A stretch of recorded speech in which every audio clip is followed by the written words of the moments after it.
పిల్లలు బొద్దుగా అవ్వాలన్నా, వాళ్ళకి ఐరన్ పుష్కలంగా అందాలన్నా ఈ ఫుడ్ అయితే పెట్టాలి. పొయ్యి మీద ప్యాన్ పెట్టుకొని అందులో 1 స్పూన్ వరకు మనం నెయ్యి అయితే వేసుకోవాలి. తర్వాత జీరా వేసి అవి వేగిన తర్వాత సన్నగా కట్ చేసి పెట్టుకున్న వెల్లుల్లి అయితే వేయాలి. వేసి అవి కూడా బాగా వేయించుకోవాలి. ఇవి బాగా ఫ్రై అయిన తర్వాత ముందుగా సన్నగా కట్ చేసి పెట్టుకున్న ఆనియన్స్ వేసుకొని వేయించుకోవాలి. ఆనియన్స్ కూడా బాగా ఫ్రై చేసుకున్న తర్వాత మనమైతే ముందుగా కట్ చేసి పెట్టుకున్న టమాటాస్ అయితే అందులో వేసుకోవాలి.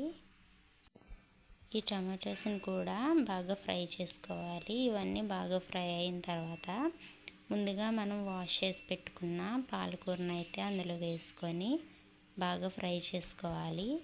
ఇలా వీడియోలో చూపిస్తున్న విధంగా బాగా ఫ్రై చేసుకొని అందులో మనం కొంచెం టర్మరిక్ అయితే యాడ్ చేసుకోవాలి. ఇలా టర్మరిక్ కూడా యాడ్ చేసుకున్న తర్వాత మనమైతే అలా ఫ్రై చేసుకుంటూ ఉండాలి. ఇలా ఫ్రై అయ్యాక అవి బాగా కుక్ అయిన తర్వాత చిన్న గ్లాస్ తీసుకొని ఒక చిన్న గ్లాస్ అయితే 2 గ్లాసెస్ అయితే వాటర్ వేసుకొని బాగా కలుపుకొని లిడ్ అయితే పెట్టుకొని బాగా కుక్ చేసుకోవాలి. 12 మంత్స్ ప్లస్ బేబీస్కి అయితే కొంచెం సాల్ట్ కూడా యాడ్ చేసుకొని కుక్ చేసుకోండి. 12 మంత్స్ బిలో బేబీస్కి అయితే సాల్ట్ అయితే వేయకూడదు.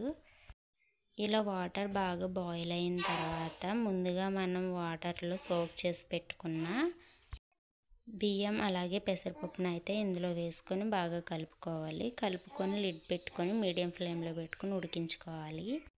ఫుడ్ అయితే ఇలా బాగా కుక్ అయిన తర్వాత గరిటెతో కానీ స్మాషర్తో కానీ ఇలా స్మాష్ చేసుకోవాలి.